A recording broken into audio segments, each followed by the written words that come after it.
As Becky said, I'm Stephen Woodhouse. I'm the Chief Information Officer for the Land and Property Information. What I wanted to talk to you about today was tell you about our journey with SFIA and what we've done. So I'm going to just do a bit of context around what LPI is, what it does, how it fits, some idea of the objectives, what we were trying to achieve, how and why, and some of the outcomes of those, some of the lessons learnt along the way, some of the things we're doing now, some of the things we plan on doing in the future with SFIA.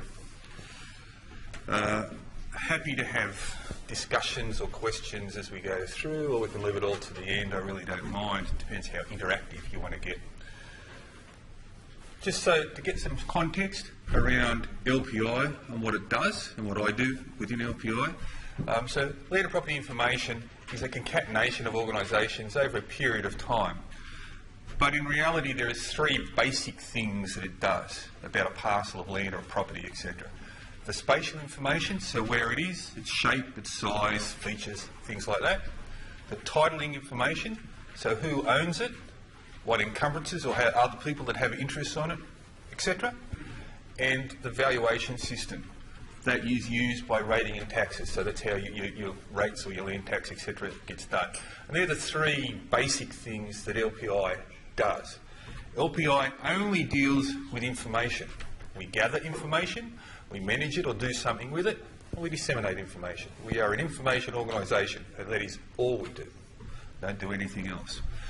And what we were doing is trying to work out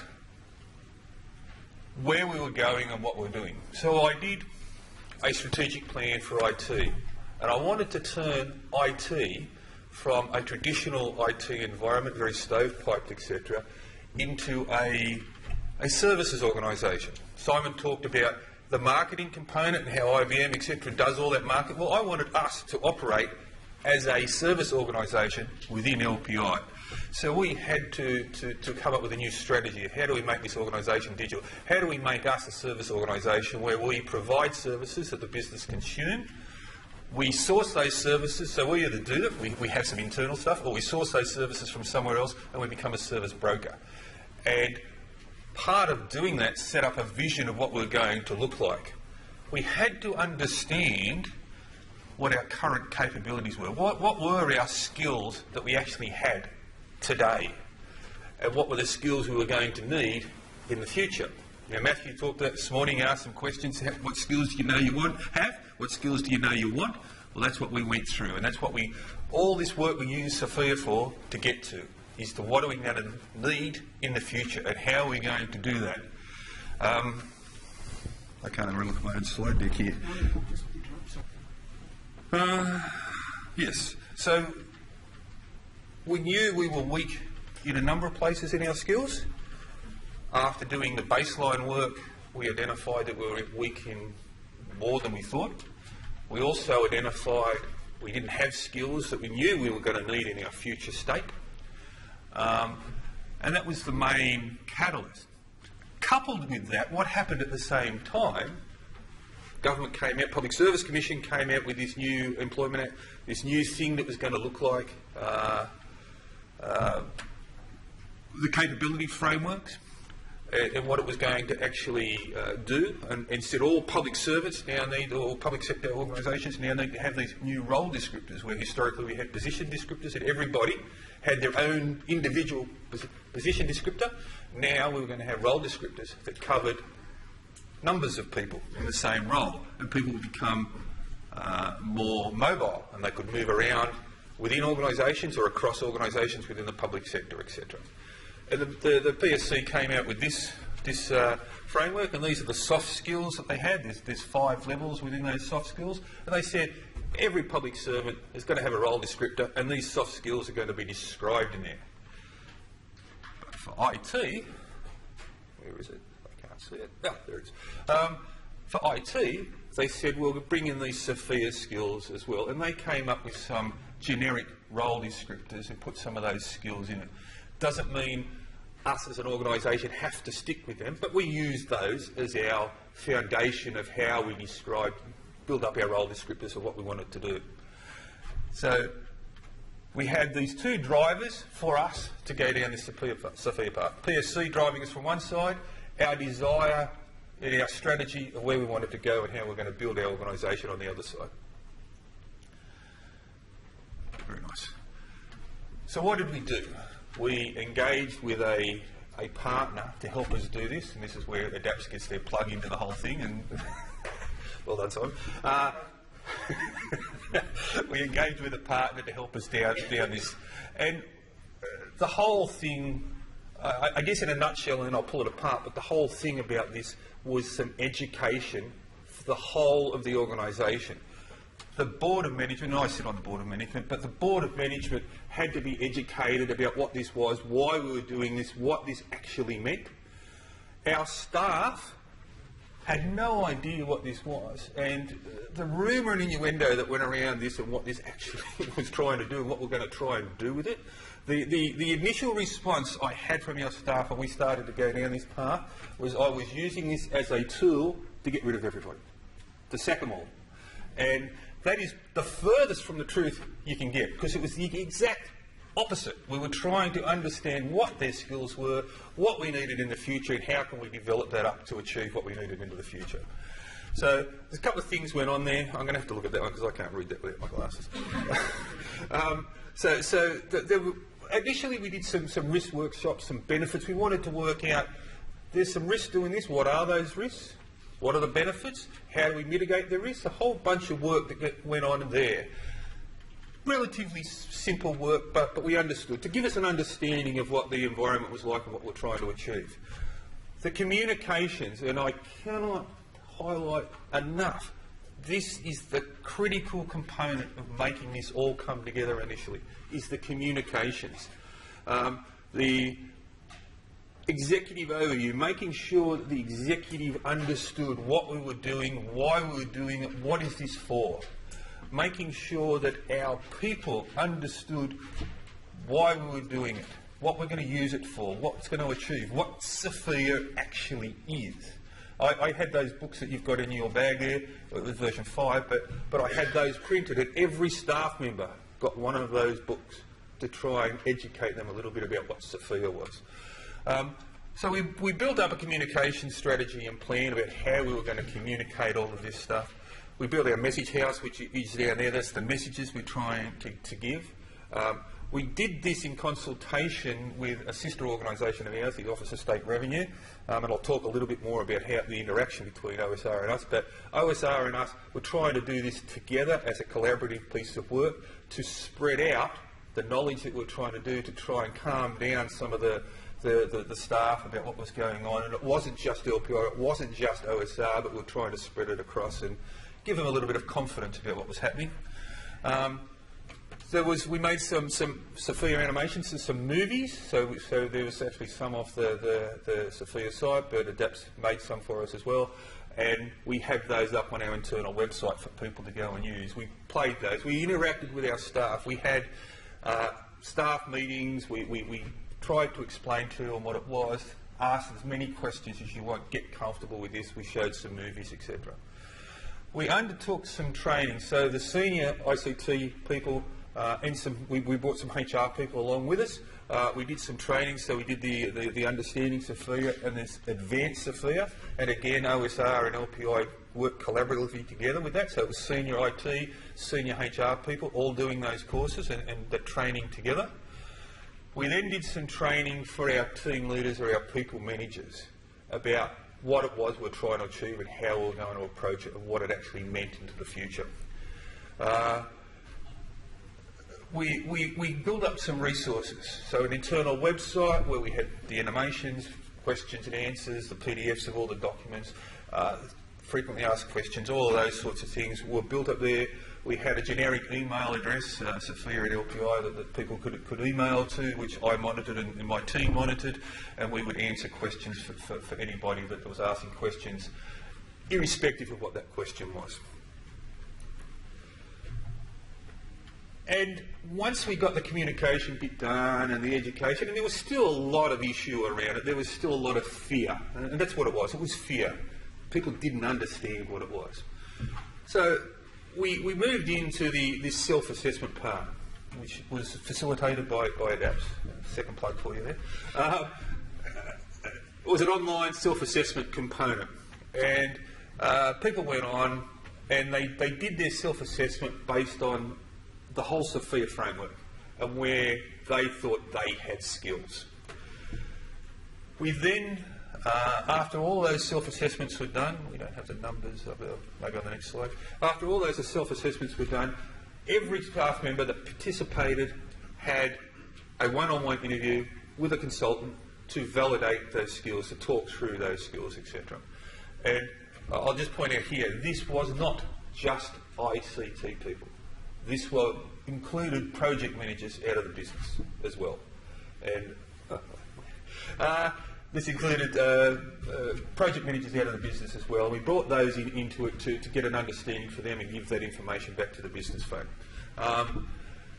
And the whole process was trying to get a baseline of what the skills that we currently had in our organisation was. Each person got a nice SFIA certificate that said these are your skills on this date, and whilst that was nice for them to get, I think there's still a lot of education to go around what that actually means. There's still quite a number of people that says, this is my skills. Now that was done 12 months ago, or whatever it was done.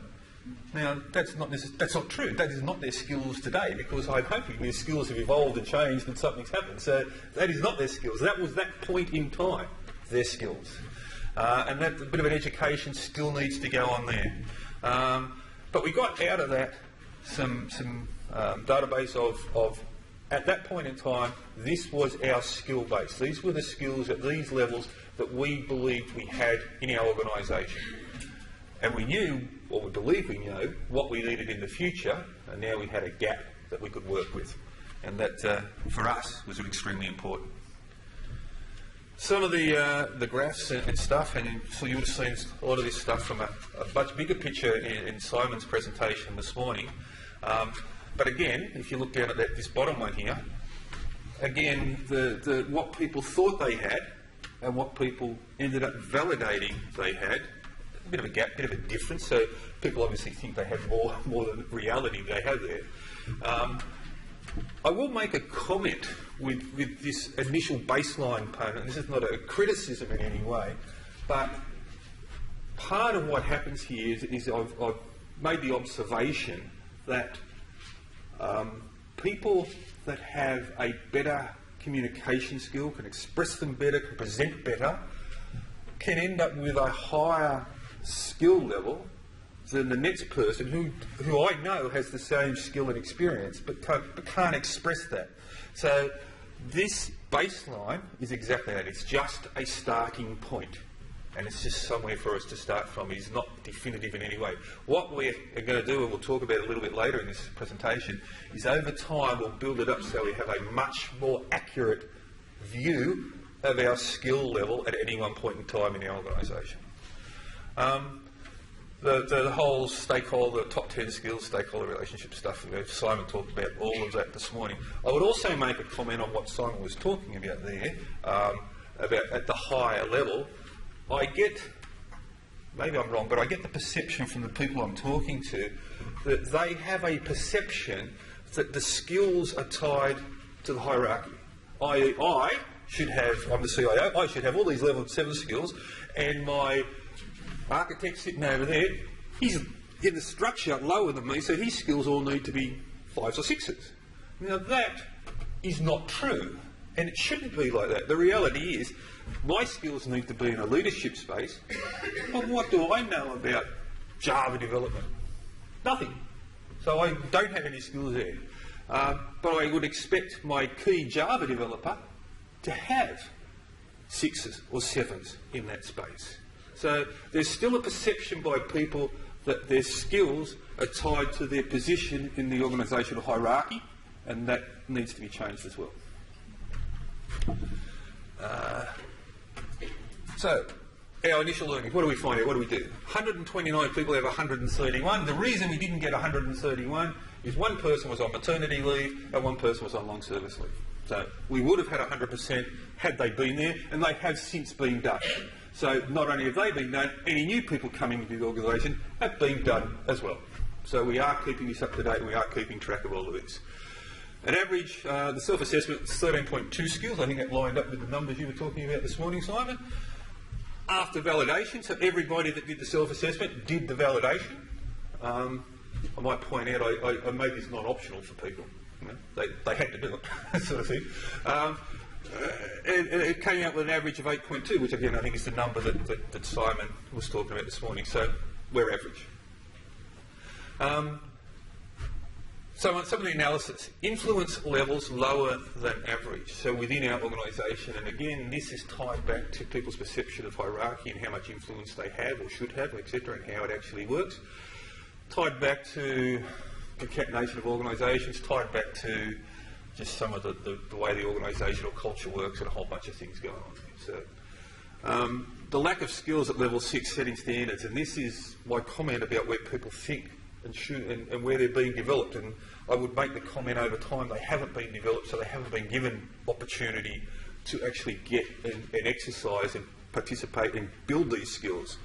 Because as Simon said this morning, the acquisition of knowledge is not what's important, it's the application of this knowledge, these skills, that's really important. The lack of ownership on organisational-wide processes, and that was addressed in something we're trying to do with our strategy and how we're trying to move things. So from IT, we're trying to move the whole organisation, we're trying to influence the whole organisational culture. It's a pretty tough gig, but we're trying to move that, and that will then bring in some of this ownership of organisational-wide skills. You know, information management.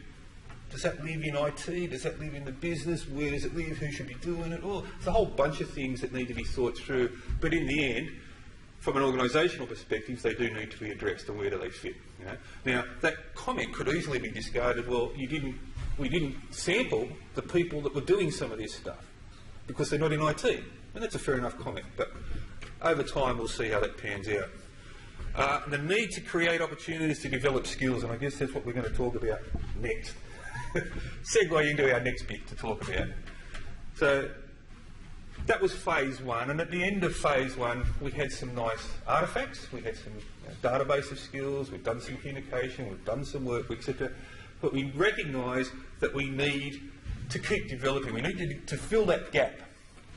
And part of filling that gap is development of our staff, but it was also a restructure. We're restructuring ICT because we needed to get a new structure from this traditional stovepipe to a flatter, more streamlined, that allowed for the movement from having a whole bunch of system administrators there playing with bits of tin to we're consuming a service out of AWS. I still need system administrators, I still need things to happen there, but I don't need people to play with bits of tin anymore. So there's that movement of skills from one place to another, or enhancing some skills and not necessarily worrying about others.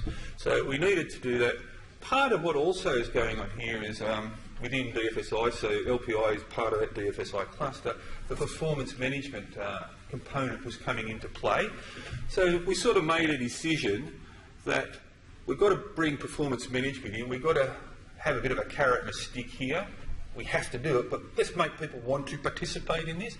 So we've tied our next phase of our SFIA journey in with performance management. So we're going to do a couple of things here, and we're saying we are saying that your skills development is part of your performance agreement with us, and that's what we're going to do. So to do that, we've had to train some of our internal staff to be assessors, to be able to understand what's going on there. I've got a spreadsheet that I have where I have the skills predominantly around project managers, because I've got to go out and get contract project managers. So I have all those skills in there. I've tied dollar values to the levels, so the skills in those levels. And when I have my conversation with the recruiters, I want to pay X number of days because I need these skills. If they've got a person that has much higher skills, that's wonderful, but I'm only going to pay for the skills that I want to consume. So now I have arguments with recruiters about the value of X number of dollars a day for these people because I only want to pay for skills, etc. As I said, we assess and validate new starters, new people are coming into the organisation, adds to our baseline, also gives us a much better understanding of where our skills are. We've created and creating some CBT modules, and I guess we'll talk about this bit, which is what we're doing now, and that's the communities of practice. We made the decision that we needed to develop our staff. We need to have a place where people can apply or get the opportunity to apply their learning. So they may have done a course, they may have done something at university, but they have no practical application of that skill. So we're creating communities of practice where our senior people can mentor and give the junior people opportunity to develop those skills. So those senior people are the ones we've trained as assessors, but they're also the mentors, and they're going to help these younger people out. We've created a nice website where people can participate. There will be resources there for them to use. There will be discussion boards. There'll be things up there for the community of practice to actually work with. The senior people, so we've got one of these for strategy and architecture. We base it at the highest level in SFIA6, but at the highest level. So there's one for strategy and architecture. The mentor, the lead mentor in that is our enterprise architect, and he will help other people that want to get into architecture or do a small part of architecture as their current role. And they may have been assessed down at level 4 or something like that, and they want to move up. So they need to get that opportunity. The mentor can help them get that opportunity. We have made the decision to have these people be able to assess, because what we want to try and do is allow these staff to be reassessed over time. And we're putting in a fairly stringent way of making that happen, but in the end what they will do is they have the opportunity to be reassessed, which ties back to the performance management, their performance contract with us, to what they're going to do. So to get a reassessment, if I want to get reassessed on something, I would have to have my manager support that reassessment to say, yes, this person is doing these things that they're saying they're doing. The person needs to create a little presentation, a little portfolio that can justify or collaborate what they've been doing and present that to the assessors. And I also made the decision I'm going to have 2 assessors sit there. One's going to assess what's actually going on, and the other ones can do that partly, but they're also assessing the whole process and making sure the process is actually working as well. Because I want a level of confidence that my database of my skills is as close to as accurate as I can get it. So over time, it will build up that accuracy. Because my expectation is, as we move from what we are today to what we'll be as a service business in the future, the skills are all going to change. And we need to be able to measure that, we need to be able to monitor that, we need to be able to understand where we're lacking and what we need to do to achieve that. So part of this, we've made up, again, CBT, there's some online training stuff that goes up there for the assessors, for the people participating. People will get continuing development points for participating, so they'll get some points for the online questions and answers, they'll get some points for writing a white paper, they'll get points for attending a conference, something like this, etc. As part of their performance agreements, they will have to get X number of points. And it's going to be different because people will get different points for different things. So someone at the bottom of the organisation will actually have a small number, which they could probably accrue just by asking questions on them. People, my enterprise architect is going to have a larger number, and he's going to have to get his points by writing white papers, participating, doing presentations, all of those sorts of things. Or mentoring, he might get points for mentoring people. You know? If he's successfully mentoring people, he's going to get some recognition and points for doing that. So that's what we're doing in this community of practice. So we've set up 4 communities of practice, again in SFIA6 of those 4 high-level ones that are of interest to us. And that's all going live, and we're actually starting to do all of that now. And we'll see, I guess, over time, because we haven't brought the performance management bit in just yet, that happens next month. We'll see how that all ties together with any luck. We'll see what happens. Some of the new journeys into the future. As I said right at the start, we brought HR along with us to all the training and the stuff to start with. We interacted with OSR. So into the future, further integration with the HR processes. So definitely, PSC said we've got to have new role descriptors. We're doing our restructure, which starts, it's all been signed off now. We start recruiting next month. All those role descriptors will go out with a SFIA component to it. And then the development component, part of my performance, part of our whole development strategy. Some of the stuff that was talked about this morning, and what came to my mind was we spend, as an organisation, probably 80% of our resource and effort maintaining BAU, and only 20% of our time and effort going forward with something, unless there is a change, something changes that changes that. Our restructure, our PSC, are probably our biggest changes is where we want to move to. So we're putting more effort into the change component than the BAU component.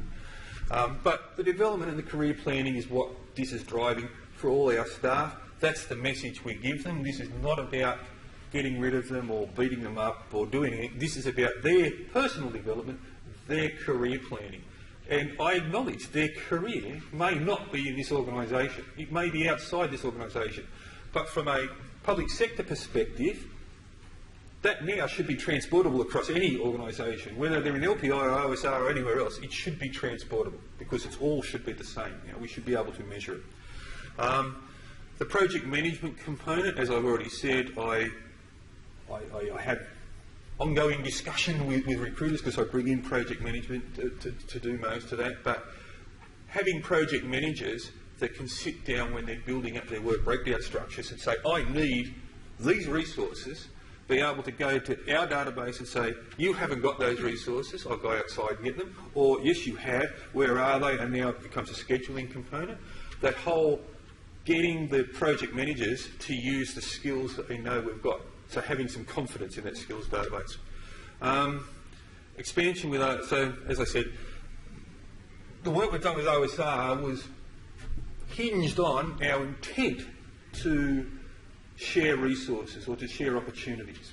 So if OSR needed a skill set that we had, we were hoping we could have this opportunity where we could share that over, or we had some staff that we wanted to develop in a space that we weren't doing anything in, but OSR were, that we could get that interaction to happen and we could get some sharing, and the other way around as well, so OSR does.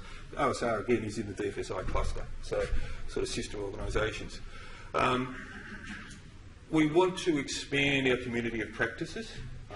We want to integrate, get more business people involved in a lot of this stuff. You know, project management isn't an IT skill.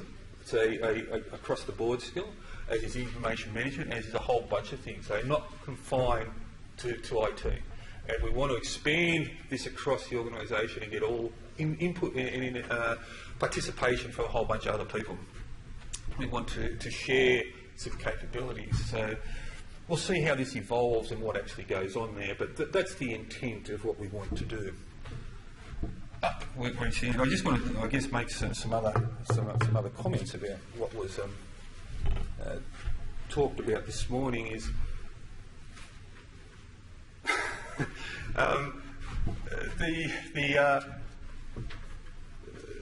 the whole process going on here. If you don't have a driver to make something happen, I think you're going to find it hard to get it going. You've got to have some influencing factor, some disruptor happening to make people want to participate in this. The critical component of doing all this is the communication, the education, and even after everything we have done, I still have people that are fearful and believe I am doing this to get rid of it. This is not widely used, but will become much more widely used at the moment. And I want to see the recruiters picking it up and doing a whole bunch more work there.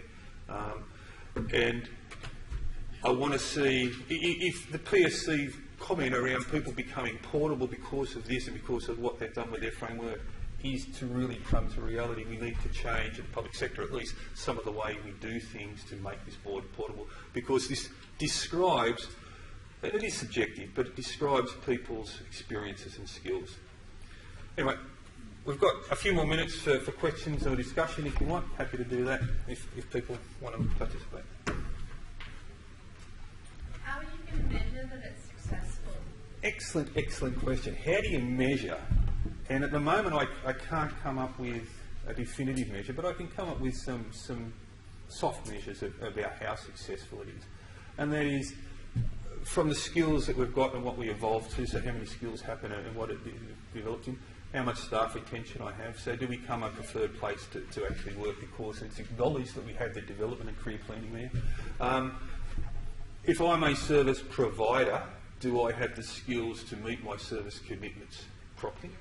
Do you do customer satisfaction monitoring now? We do, not as well as we probably should, but we do.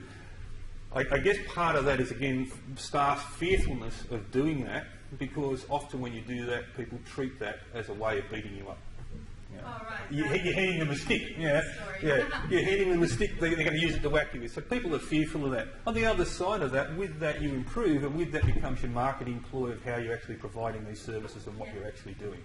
You know? So that satisfaction bit goes hand in hand with that. So there is some evolution and learning to go on there. But I'm happy for people to try and tell me, or give me some really hard figures to come up with of how to actually measure what's going on here, because I can't figure it out just yet. Hi, I am a recruiter, and I'm here today to learn more about how the colleagues have been for quite a few years, and I want more of a language that's working up for all of us. You mentioned that you would like recruiters to do more and get more involved. In what aspects? Yep. So I guess a couple of things happen when I contact recruiters, because I want a project manager, so, and I say these are the SFIA skills and levels I want. A couple of things happen. They want to spell SFIA with a PH. They have no idea what SFIA is, and they cannot send me any resumes that actually even explain it whatsoever. So my expectation, what I would expect recruiters to be doing, is to be able to say, here's some candidates matched against your SFIA skills, and this is where they are, and they've been validated. And there's people out there that validate it, apps do it, ACS does it, a whole bunch of people can give you some level of validation. Over time, what I would expect to see is to be able to have some confidence in that the recruiters or somebody can give me a level of confidence that what they're saying at their skill level is accurate and true. Now that's the more technical side. There's obviously the soft side as well. They can be the best Unix sysadmin in the world. If they can't work in a team, obviously that's a problem as well. So that soft side comes into it as well. Would you like us to push more of the assessment? Yes? Amongst the candidate community? By all means. I think that is... It would. I mean, if they're a member of the ACS, they can actually do it online for free, or they could spend some money and do it with other people. But I think that is a key component. If the PSC is saying we've got to use these role descriptors with these skills in it, why don't we tie it to the contractors we're getting in as well? We have to understand that, because I have a database that says, for my vision of what I want to achieve, I need these skills. How did you handle the conversation between the self-assessment outcome and the validated outcome? Different people, different ways of doing that. And you are right that there were some people that did a self-assessment with, I don't know, I think they ended up with more than 20 skills, and went into that validation component and wanted to argue black and blue with these two guys about what skills they actually had and what they should get. And that came down to an education and a misunderstanding of what it is. If you look at the PSC role descriptors or our role descriptors, they don't have... 4 is the average number of SFIA skills. Some of them have 5 and some of them have 3. But 4 is the average number of SFIA skills. The reality is they're saying I've got 20 SFIA skills. It doesn't quite gel, it doesn't quite work. I think I ended up with 6. I did it as well. And, Simon did mine, and I think my validation, my self-assessment came up at 6 or 7. I ended up at 6 or 7. You've got to be a little bit realistic about it. If I did Java development 10 years ago, and I've not touched it since, it's not a skill. So having that conversation, most people could accept that. Some people couldn't accept that. In the end, we had to agree to disagree, but we'll go from there.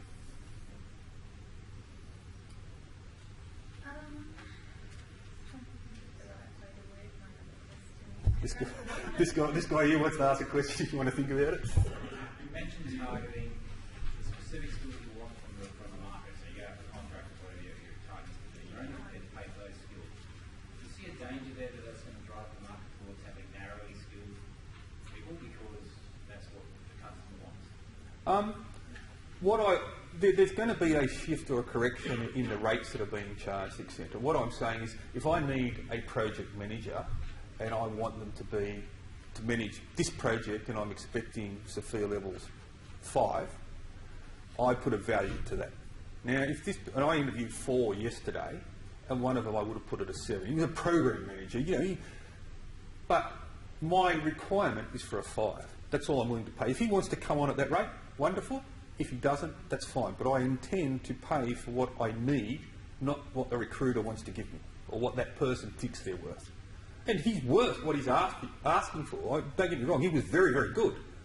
But it's not what I want, so it's not what I'm willing to pay for. And then, as I said, this whole soft side as well comes into it as well. They can be, if he was the best program manager in the world, that's fine. If he couldn't talk to people, obviously, we couldn't be a program manager, but it becomes a problem. So the soft side comes in as well. So. But will it narrow the market? I don't think it will narrow the market, but it's certainly going to create a shift in the rates and how people set rates, etc. Questions going all over the place now. Thanks for the presentation. It's really interesting. What does the business case look like when you presented it to your senior managers? Like, generally, it's either more revenue or greater efficiency, which means Sure. lower operational costs, I guess, which sometimes translates into headcount reduction. That's probably why people are worried. Sure. You obviously need to secure funds to allocate time and internal resources, engage vendors and so on to do this work over a period of time, and then you've got to produce some return on that investment. So what is that return on investment? Surely you would have got the business case up if you hadn't had a measure there of the return on investment. Sure.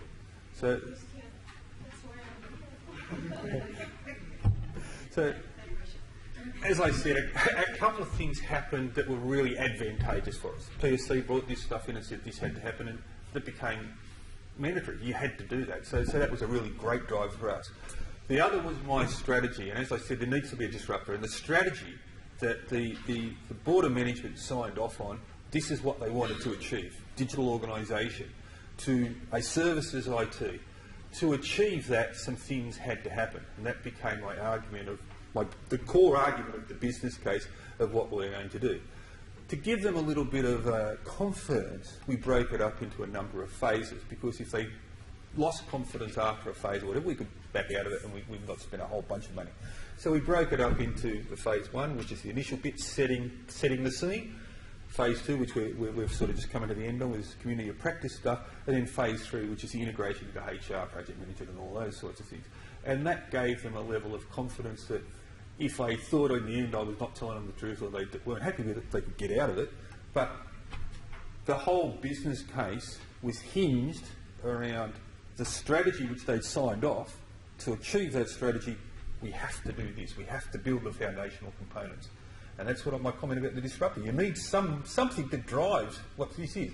To walk in and say, oh, we're going to do SFIA now, and it's going to cost money, it's going to cost resources, it's going to create disruption. Why do it will be the first question you're going to get. You've got to have something. And they were the two things that drove us. To me, that sounds like products of the activity rather than the benefit of the activity. Well, the community of practice is an outcome or a product of the activity. It's not the actual return on investment. Correct. The return on the investment is the skills, the level of skills and the experience you have in the people, and that then is really the services you provide. Can I provide the services that they actually want? To provide those services, I have to work my way all the way back to that very first point. But you are right.